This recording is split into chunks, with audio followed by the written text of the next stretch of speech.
Bonsoir la VOD. Alors là, ça risque d'être une VOD un peu courte parce que j'ai pas vu le temps passer sur la précédente. Donc on est toujours en train de débugger le Docker Compose de GoHarbor. Et donc on va voir comment ça se déroule. Les modifications récentes que j'ai apportées, d'ailleurs je vais le noter dans le journal de bord. GoHarbor a besoin de 3 interfaces publiques.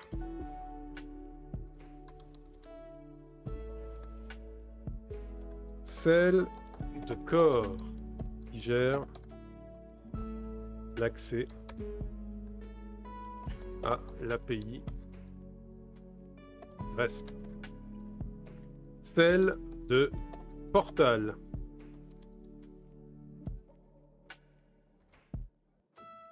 qui gère l'accès à l'interface web de gestion. Et bien sûr celle du registre, du registry, on va noter ça comme ça, qui gère les push et pull des images. Donc, comme il y a besoin de 3 interfaces publiques, donc on doit créer 3. Alors attendez.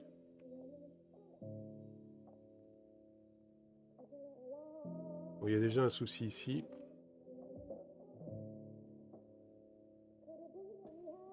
Je vais arrêter là, hop. Ah, c'est pas où m'enregistrer là. Mais bon, bref. Je finis ici et puis je reviens après. Donc on doit créer 3 noms de domaine pour les tests.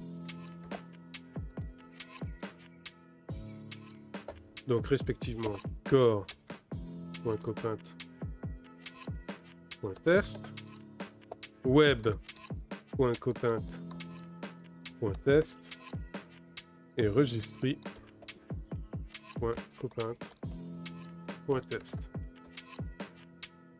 Ces noms de domaine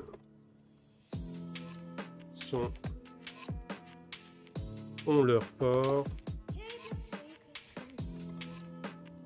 binded, ouais, bound, on leur port, on va le mettre en français, défini, ouais, défini sur 444, donc respectivement, hein, 443 et 445.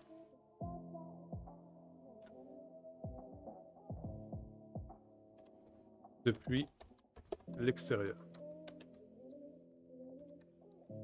Voilà. Voilà où nous en sommes. Alors, je pense avoir trouvé l'erreur ici. C'est que c'est pas sur Home Registry, mais sur Home GoHarbor. C'est pas le même user. Et effectivement, ici, je sais pas pourquoi, j'ai modifié Home GoHarbor en Home Registry. Non, c'est Home GoHarbor. Voilà. Celui-là, pareil.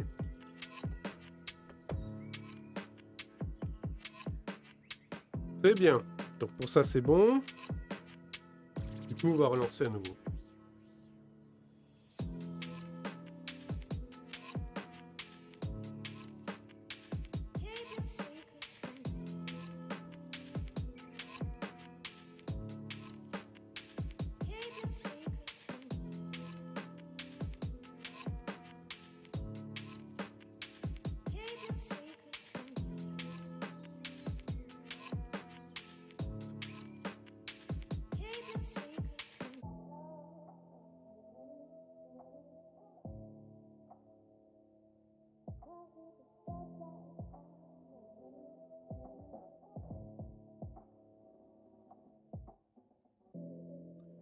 Merci Nordke pour la pub. Et tu cherches un streamer passionné et qui a besoin de vision. Allez voir ce qu'il propose. Bah écoute, merci.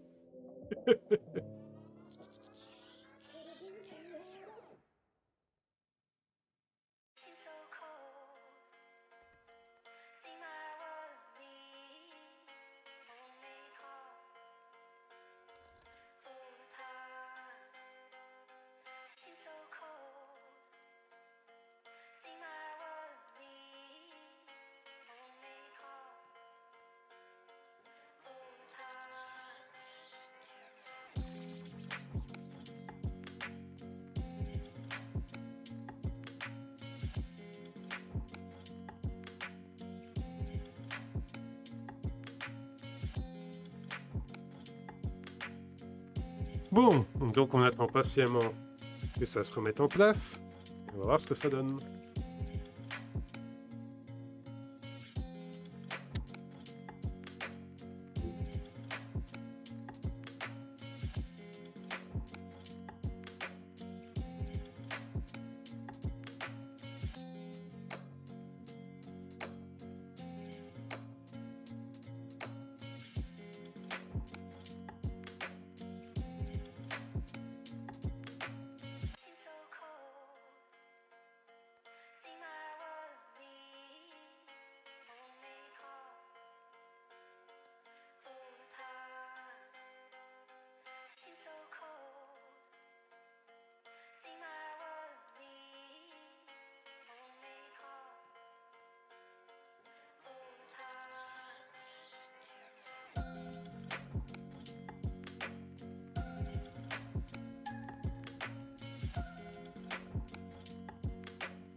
Donc on attend patiemment.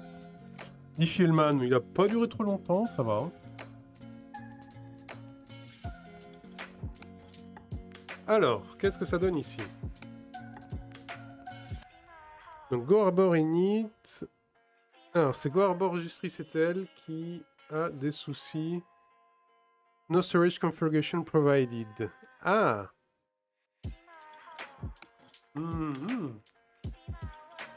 On va voir le reste.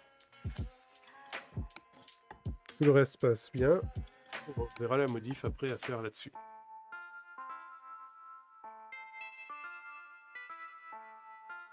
Donc le schéma SQL se met en place.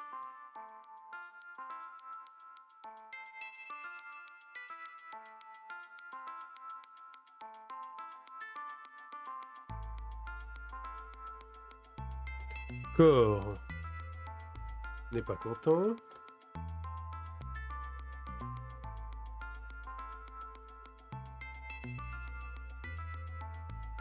Parce qu'il veut toujours essayer d'importer la base de données alors qu'elle est déjà importée. Bon, alors, on a deux choses. Déjà, lui, il n'est pas content. No storage configuration provided. Pour Docker. Registry.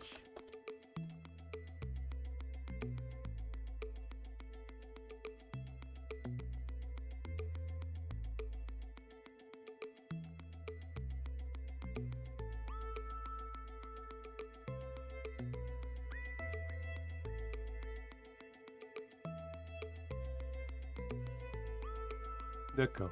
Donc il faut lui mettre une configuration de stockage.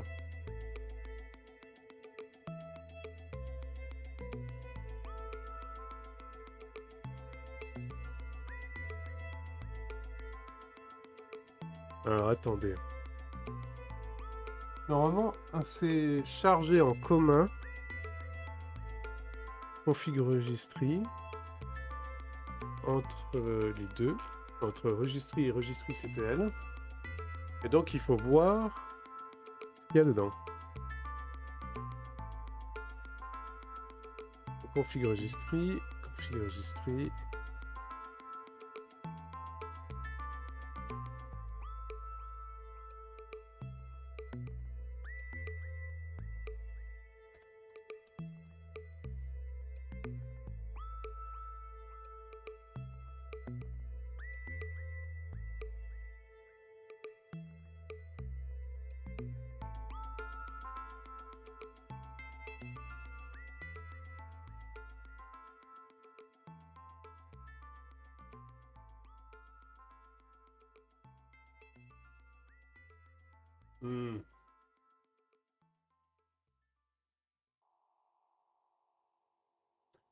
Je vois le problème possible.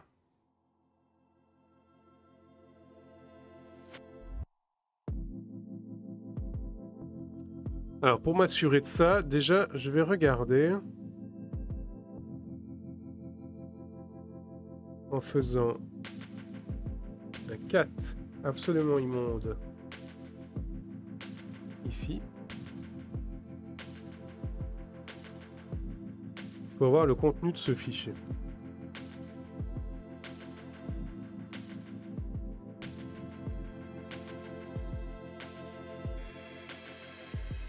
Alors en parallèle, je vais faire une modif sur le projet Registry en lui-même pour ajouter des infos, notamment le file system que je n'avais pas ajouté. Et je ne sais pas comment ça a pu marcher avec un file system pas ajouté. Mais bon, bref, je vais l'ajouter.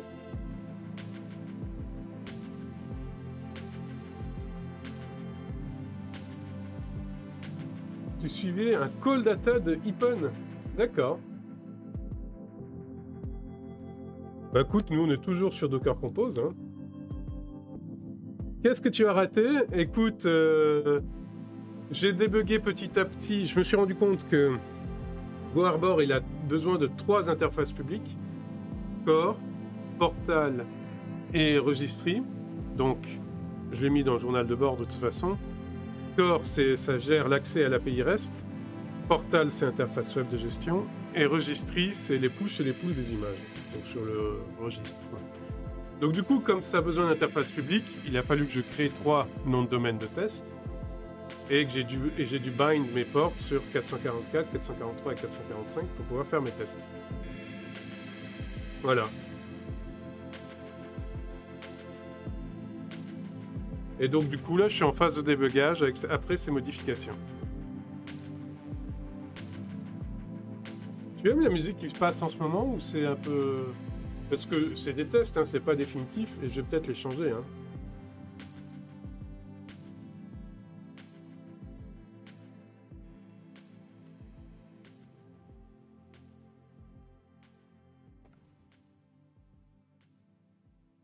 C'est ça, exactement. Je suis encore sur le problème de Harbor au démarrage. Merci de me soutenir, Toby. Merci de me remonter le moral.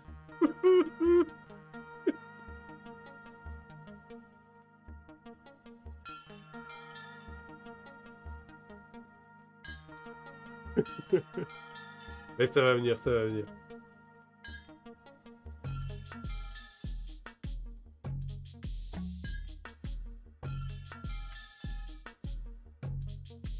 Ah, ce que je fais est chaud. Bon.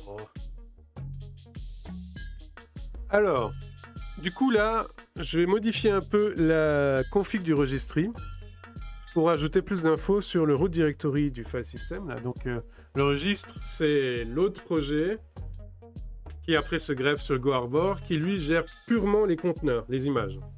Il gère pas les contrôles d'accès, il gère pas les metadata et tout ça, il gère purement les images. C'est le registre qu'on installe tous classiquement quand on commence Docker. Et donc là, je veux juste m'assurer qu'il prend le bon chemin de stockage de données. Et donc pour ça, je vais me reporter sur la syntaxe XDG Base Directory. C'est-à-dire que son point de montage de données, il est sur Home User Binary User. Non pas .config, mais .share, si je me souviens bien. Ou point local slash share. C'est ça la XDG Base Directory. Hein.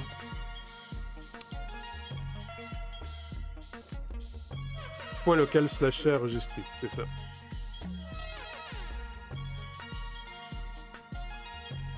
Alors je pensais que cette variable allait faire le boulot, mais côté registry CTL, il n'est pas content. Donc je vais la forcer ici. Je vais retrouver ma...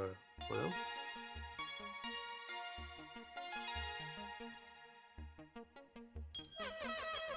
Pour assurer le coup.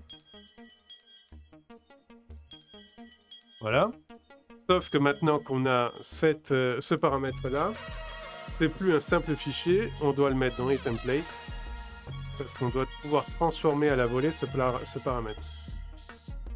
Donc on va le mettre dans les templates.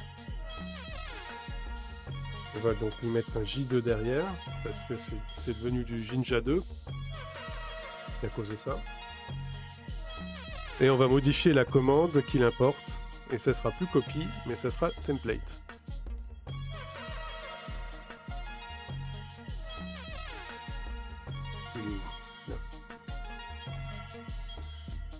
La musique de l'arme fatale, enfin, c'est libre de droit, donc à mon avis, c'est pas celle de l'arme fatale, mais ça y ressemble. Ouais.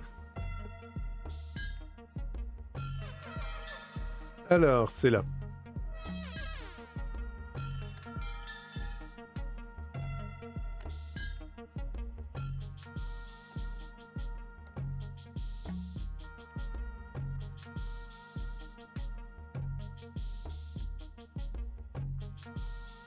Et je pense qu'on est bon.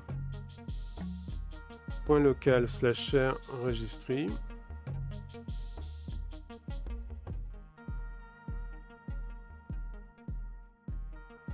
Le seul truc qui m'embête, c'est que là, du coup, on a fixé le file system ici. Alors après, on pourra, par des variables d'environnement, peut-être modifier le comportement. Si un jour, par exemple, on veut le passer en object storage. Mais bon, on va le laisser comme ça, pour l'instant. De toute façon, c'est un fichier de configuration qui est sur un répertoire qui peut être monté. Je le mets en volume ici. Et donc, si on veut modifier le comportement lors d'un déploiement, on change le fichier de configuration par le volume. Donc, du coup, hit file system root directory edit.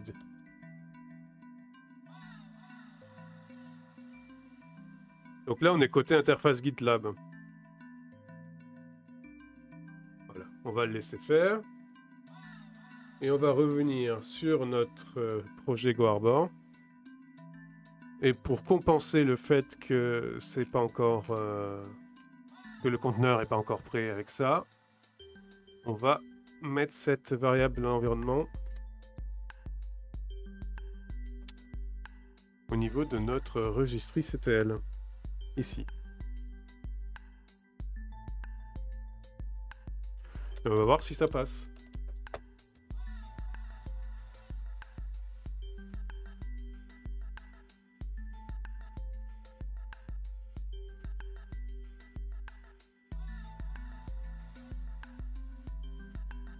Mais je me pose plusieurs questions, parce que à quel point il est intégré le registry CTL? Il y a peut-être que le root directory doit être partagé entre registry et registry CTL aussi. C'est possible. On va voir. C'est parti. Donc, Registry CTL, c'est en fait le client qui est là pour augmenter les fonctionnalités de Registry et pouvoir l'intégrer avec GoHarbor. Et c'est un conteneur satellite autour de Registry, mais je ne sais pas à quel point il faut l'intégrer avec le conteneur de Registry. Parce que là, déjà, ils ont une configuration commune, avec un point de montage de configuration commun. Et donc, je pense que peut-être il va falloir mettre le point de montage des données en commun aussi. On va voir.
Bon, on attend patiemment que l'environnement de test se charge. Et ensuite, on va déployer l'app.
Allez, alors, qu'est-ce qui va pas?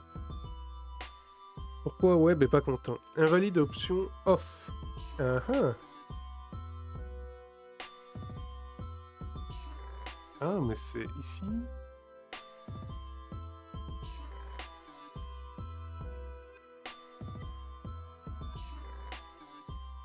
Ah, c'est ça. Hop. Des fois, un point-virgule change. Et tout change.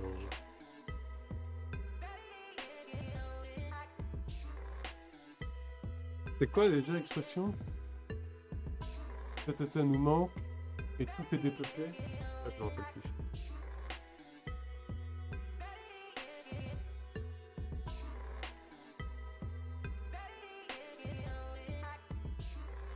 Je crois que c'est juste un point-virgule qu'il faut mettre derrière. Alors lui, il m'énerve toujours à vouloir faire ses migrations. Donc on verra comment on va structurer ça.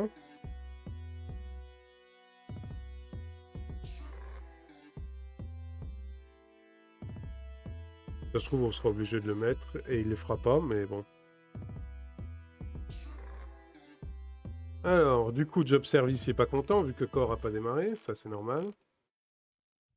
Est-ce que Registry, c'est elle, lui, a bien démarré? Voilà. Registry, c'était elle. Init Files. Registry. Il a pas l'air de gueuler, Registry, c'était elle.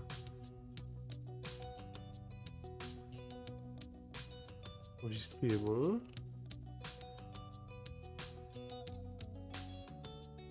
Je vois plus après, Registry, c'était elle. Il est peut-être démarré, hein. C'est bien. Je m'étonne moi-même. Alors... Ce qu'on veut, donc, c'est... On va devoir monter le chemin de migration dans le corps. Donc ce dossier-là.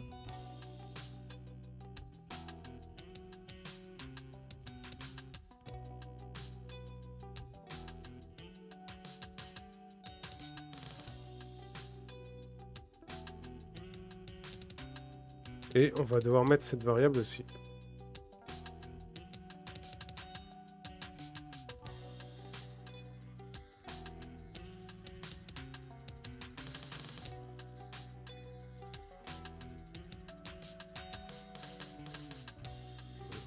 Donc on va la mettre ici.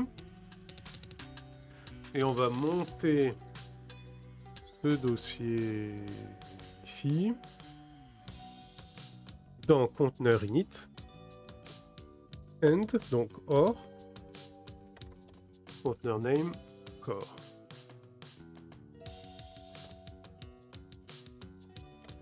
Alors peut-être que le Ansible lint va gueuler en me disant qu'il faut mettre or en toutes lettres.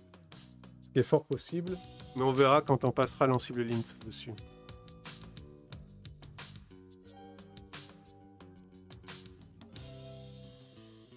Bon, mais là, ça me paraît pas trop horrible.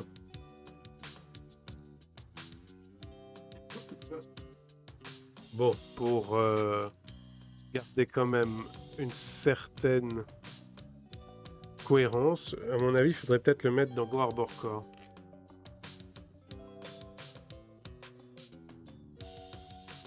Ouais, non. Non. On va laisser comme ça. Bon, très bien. Donc ça veut dire que on détruit l'environnement complet et on reconstruit tout. Et du coup, pour ce soir, on va faire la reconstruction. On va lancer Docker Compose et quoi qu'il arrive, on arrêtera là. Donc la suite demain, 17h30. Même endroit. Twitch, quoi.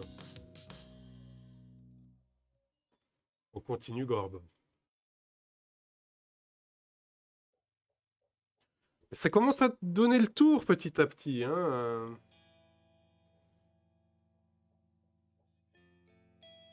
Commence à avoir quelque chose qui s'approche. C'est bien.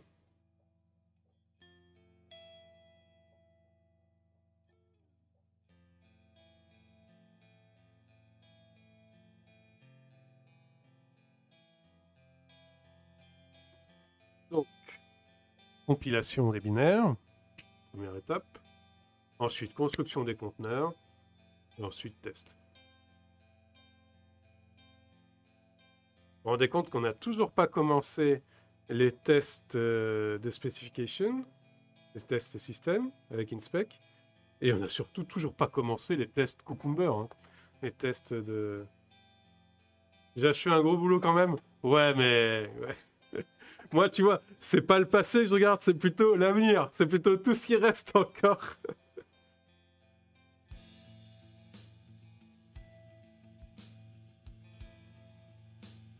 Et encore plein de boulot.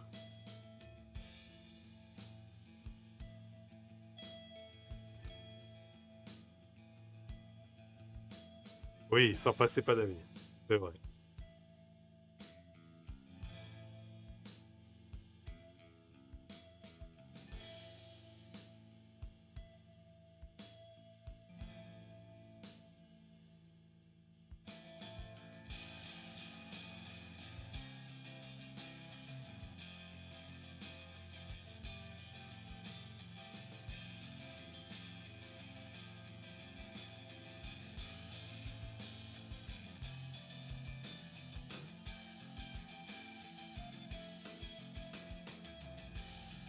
Parce que là, tu vois, Tobiche, j'espère dans 15 jours, 3 semaines, j'aurai fini Go Arbor.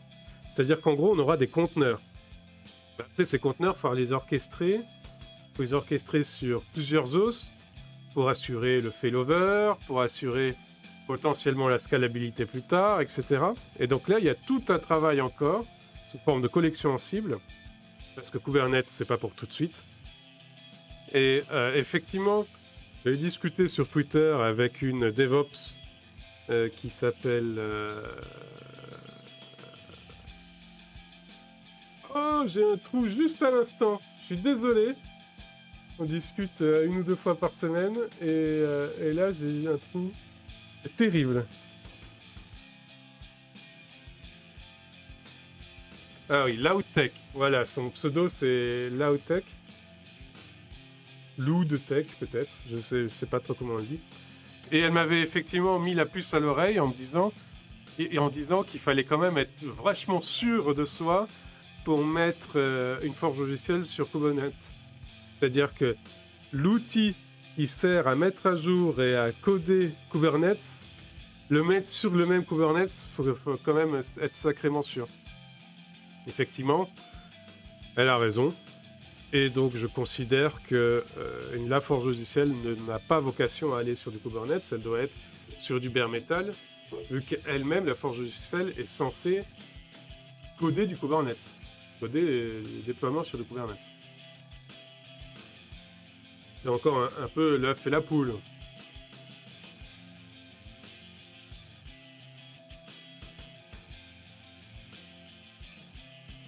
Donc, collection en cible. Et après, dans 3 semaines, toutes les versions auront changé, il faudra recommencer. tu crois pas si bien dire. Gitty, ils ont fait une version pseudo-majeure, c'est-à-dire qu'ils font des versions majeures en utilisant le tag de version mineure en semantic versioning. Mais bon, basta, il y en a un certain nombre qui le font comme ça. Et du coup, mes branches Gitty, eh ben, je dois en revoir entièrement mes tests. Et ça, c'est la vie, hein. C'est la vie.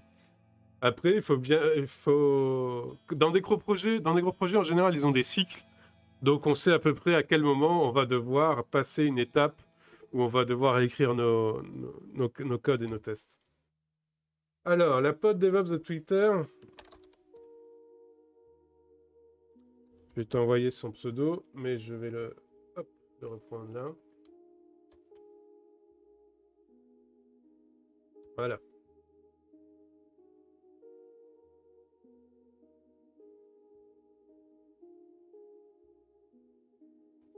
Dans le petit monde du DevOps. Du DevOps francophone. C'est compilé. Maintenant, on va construire nos conteneurs. Et de rien.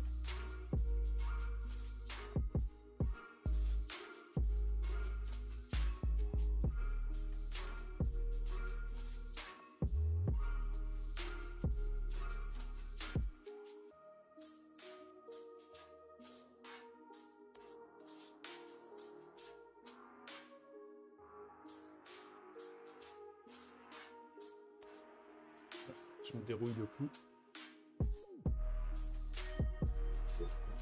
Voilà, j'ai fait mon sport de la journée. De la semaine.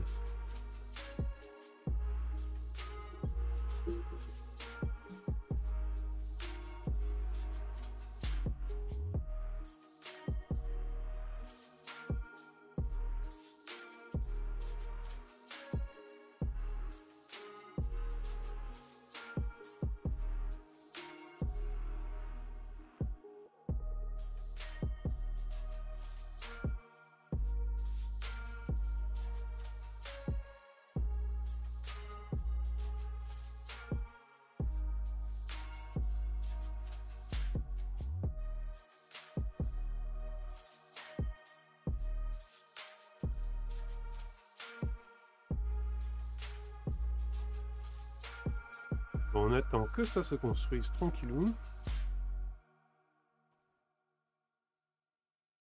Et tu vois, Toby, je fais mes calculs en permanence pour voir ma vélocité et tout ça. Le projet Go Harbor, là, je le touche très peu, voire pas du tout. Là, ça fait 15 jours, 3 semaines que je ne l'ai pas du tout touché en dehors des streams. Donc en fait, l'avancement du projet se fait uniquement en stream. Je fais 4 streams de 3 heures par semaine. Donc j'ai fait 12 heures de stream. Donc ça veut dire 12 heures de dev sur ce projet. C'est un tiers du temps, fourchette basse d'un développeur, d'un DevOps. Donc en gros, si j'étais en plein temps sur ce projet, au lieu des 6 semaines qui vont s'annoncer là, je serais à 15 jours, quoi. Bon, c'est pas linéaire, hein. C'est pas... On multiplie pas par 3, on divise pas par 3. Mais bon.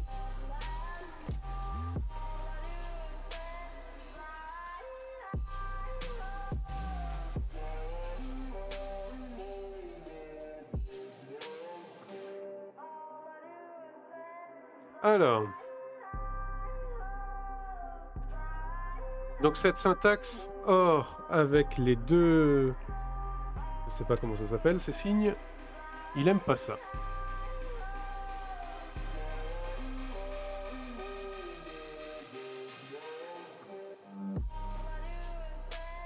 Du coup, je pense que c'est en toutes lettres dans cible. Comme ça.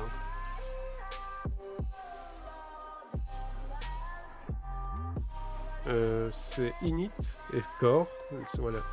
Ah non, ils ont tous... aucun à aimer, d'accord. Eh bien, on va relancer.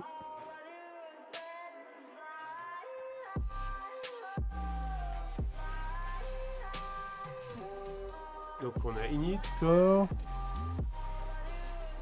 job service,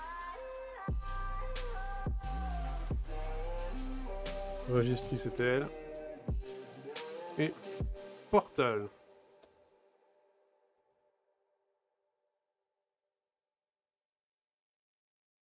Voilà.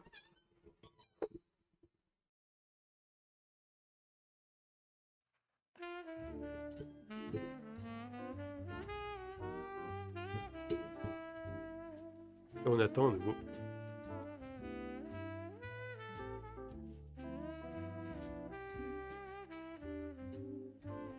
Ouh, j'ai pas vu l'heure. Ouh là là. Bon. Allez, on finit la construction là. Je redéploie un Docker Compose. Et puis après, finito pour ce soir.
Alors, quand...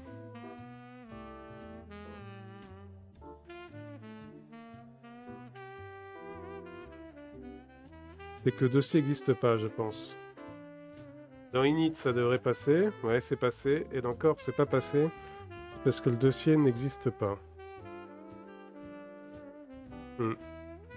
Goarbor Migrate, il faut peut-être le créer d'abord. Est-ce qu'il y a une étape où je le crée?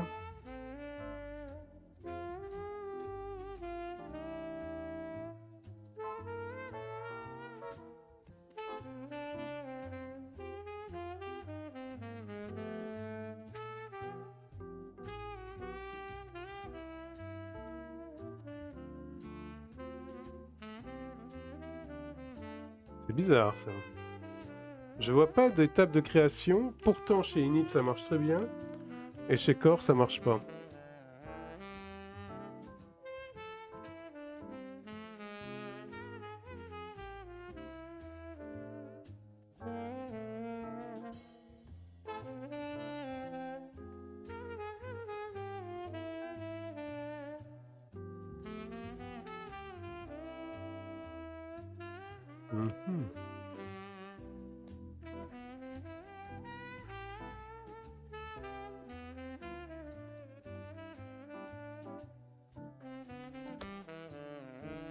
Et du coup on va le créer. Là.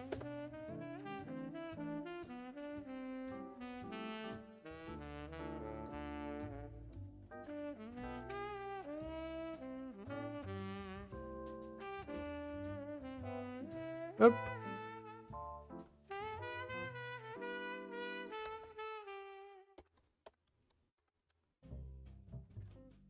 Ok, pour ça c'est bon. Job service il est bon. Registre il est bon. Portal il est bon. Init il est bon.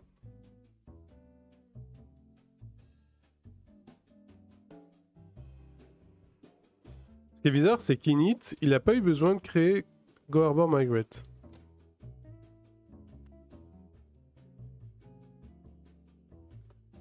Donc on va quand même assurer pour la stabilité.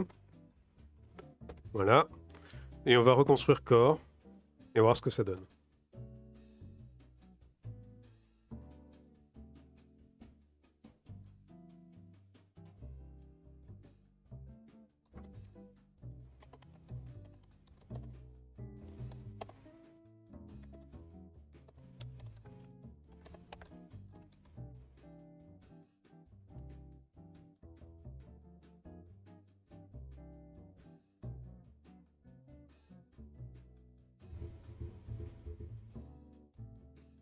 Je vais refaire init aussi, parce que comme j'ai modifié un poil son comportement, je vais vérifier que je l'ai pas cassé. Et vu l'heure, je vais même pas faire le déploiement Docker Compose là. Je suis désolé, mais je vais vous laisser là. C'est terrible, je sais, mais je vais vous laisser là. De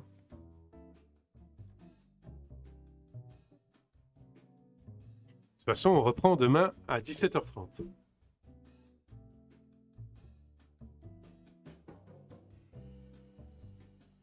Ouais, donc c'est pas ça. D'accord, il y a autre chose.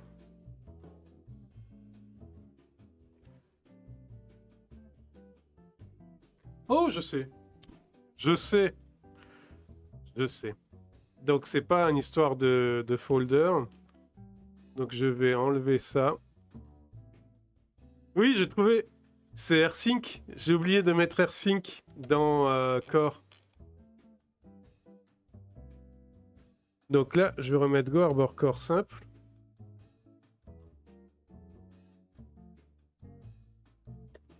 En fait, pour faire la synchronisation de beaucoup de fichiers, ANSI préfère qu'on utilise la commande synchronize que la commande copy. Et la commande synchronize, elle a besoin d'AirSync. Et là, on voit qu'effectivement, je mets AirSync pour init et portal, mais pas pour core. Du coup, je vais mettre aussi pour core. On va casser la ligne en se servant de cette commande-là. Pour la lisibilité. Voilà. Et il faut bien sûr purger AirSync après, parce qu'on est dans un conteneur, donc il faut le minimum de code. Donc si on l'utilise et qu'il ne sert plus après, il faut l'enlever.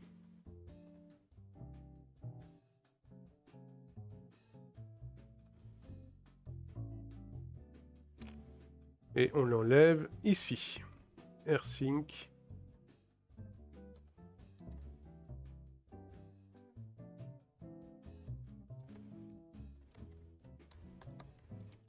Voilà. Et je suis vraiment désolé, mais on va arrêter là. Désolé Tobiche. On continue demain. Pas grave, merci.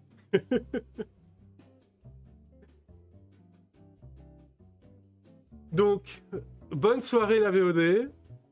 La suite au prochain épisode.